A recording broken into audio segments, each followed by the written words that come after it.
Hello everyone, welcome my YouTube channel VK Parivartan classes.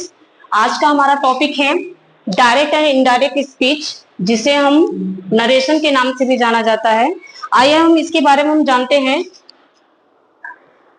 वक्ता मतलब speaker. Speaker क्या होता है? जैसे जो बोलने वाला होता है उसे हम स्पीकर कहते हैं। जैसे मैं बोल रही हूँ या कोई जो बोलने वाला होता है वही हमारा क्या होता है? स्पीकर होता है। वो स्पीकर द्वारा कहे हुए शब्दों को दो प्रकार से प्रकट किया जा सकता है।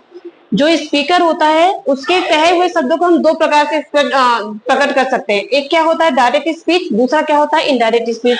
डायरेक्ट स्पीच का मतलब होता है प्रत्यक्ष रूप से। प्रत्यक्ष रूप से मतलब जैसे किसी बात को आमने सामने कहना। मान लीजिए किसी की बात को आप, जैसे आपके सामने कोई व्यक्ति है तो उसकी बात को हम लोग आपस में ऐसे बात कर लेते हैं, वो हमारा क्या कहलाता है? डायरेक्ट स्पीच कहलाता है। और इनडायरेक्ट स्पीच क्या होता है? जैसे मान लीजिए किसी के माध्यम, जैसे मान लीजिए फोन हो गया, फोन के माध्यम से डायरेक्ट ना कहकर किसी फोन के माध्यम से या किसी व्यक्ति के द्वारा मतलब उसको कहकर जो हम बोलते हैं वो हमारा क्या कहलाता है? इनडायरेक्ट स्पीच कहलाता है। डायरेक्ट स्पीच हम वक्ता के शब्दों को जो का त्यों कह सकते हैं। जैसे ही सेड, उसने कहा, I am reading the book, मैं किताब पढ़ रहा हूं ना। तो यहाँ पे ये जो वक्ता है, वक्ता ने कहा, वक्ता यहाँ पे क्या है?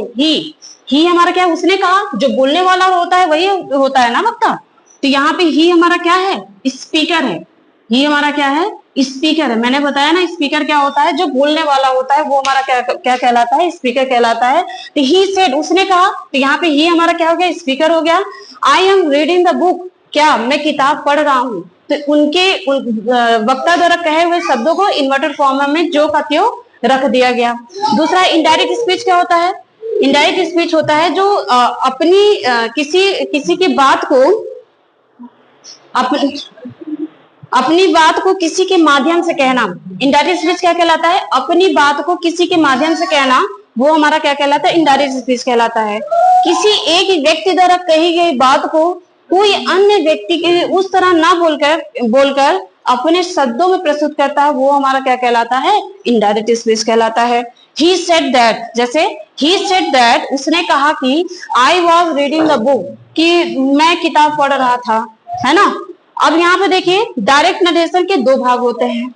एक क्या होता है? पहला रिपोर्टिंग वर्ब, दूसरा क्या होता है? Reported speech. रिपोर्टिंग वर्ब क्या होता है? रिपोर्टिंग वर्ब जो इन्वर्टेड कॉमा के बाहर वाला जो पार्ट होता है, ये हमारा क्या होता है? रिपोर्टिंग वर्ब होता है। रिपोर्टेड स्पीच क्या होता है? जो इन्वर्टेड कॉमा के अंदर वाला पार्ट होता है वो हमारा रिपोर्टेड स्पीच होता है। आइए देखते हैं, डायरेक्ट नरेशन के दो भाग होते हैं। कौन कौन से? रिपोर्टिंग वर्ब और दूसरा होता है रिपोर्टेड स्पीच। मैंने बताया था कि वक्ता की बात को जिस फाइनाइट वर्ब से कहना आरंभ करते हैं उसे रिपोर्टिंग वर्ब कहते हैं। जो ये रिपोर्टिंग वर्ब है इसको इन्वर्टेड कॉमास के बाहर लिखा जाता है। जैसे ही said I am going to Delhi, तो ये जो इन्वर्टेड कॉमा के बाहर वाला जो पार्ट है ये हमारा क्या है? रिपोर्टिंग वर्ब है। रिपोर्टेड स्पीच क्या होता है? जो कुछ वक्ता द्वारा कहा जाता है। अब यहाँ पे ये वक्ता था, वक्ता ने जो भी कुछ बोला उसको इन्वर्टेड कॉमा में लिखा जाता है। तो यहाँ पे जो कुछ वक्ता द्वारा कहा जाता है उसे रिपोर्टेड स्पीच कहते हैं और इसे क्या है? इन्वर्टेड कॉमा के अंदर लिखा जाता है। तो ये वाला पार्ट हमारा हो गया रिपोर्टिंग वर्ब और ये वाला पार्ट हो गया हमारा रिपोर्टेड स्पीच। अब डायरेक्ट स्पीच के मुख्य बिंदु को समझते हैं। डायरेक्ट स्पीच के मुख्य बिंदु, अब जानते हैं डायरेक्ट स्पीच के मुख्य बिंदु क्या है। डायरेक्ट स्पीच में वक्ता के कथन को इन्वर्टेड कॉमास के अंदर रखा जाता है और रिपोर्टिंग वर्ब सेड के पश्चात कॉमा का प्रयोग होता है। इन्वर्टेड कॉमास के अंदर के भाग का प्रथम अक्षर कैपिटल लेटर होता है। जैसे ही सेड, उसने कहा। ही सेड, अब ये हमारा क्या है? ये वक्ता है।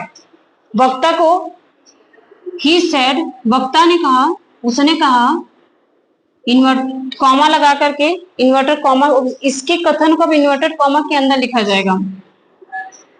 My father is an engineer।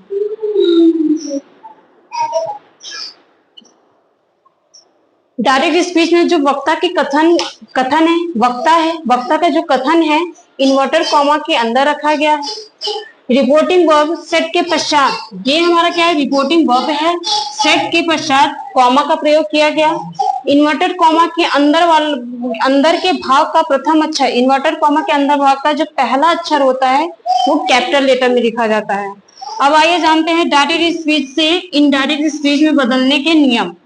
पहला नियम क्या कहता है, इनडायरेक्ट स्पीच में इन्वर्टेड कॉमा, ये जो इन्वर्टेड कॉमा है उसको क्या कर दिया जाता है, हटा दिया जाता है।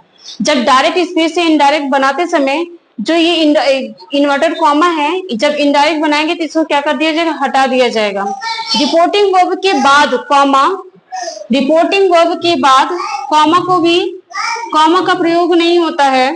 रिपोर्टिंग वर्ब का टेंस में कभी नहीं बदलता।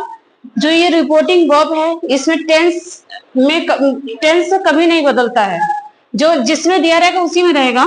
रिपोर्टिंग वर्ब के केवल यदि अगर रिपोर्टिंग वर्ब, ये जो हमारा रिपोर्टिंग वर्ब है केवल क्या हो, सेड या फिर से या सेज या विल या शैल या से रहेगा, तब इनडायरेक्ट स्पीच में परिवर्तित करते समय रिपोर्टिंग वर्ब में कोई परिवर्तन नहीं होता है। कहने का मतलब है कि अगर ये रिपोर्टिंग स्पीच में कोई ऑब्जेक्ट नहीं दिया रहेगा तो हम सेड या से या विल या शैल में कोई भी परिवर्तन नहीं करेंगे।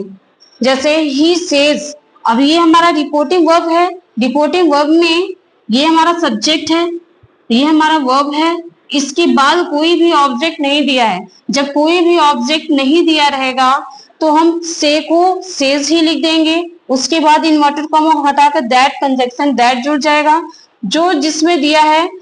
अब आई है, आई हमारा फर्स्ट पर्सन है, ये सब्जेक्ट अनुसार बदलता है, आगे नियम बताया जाएगा।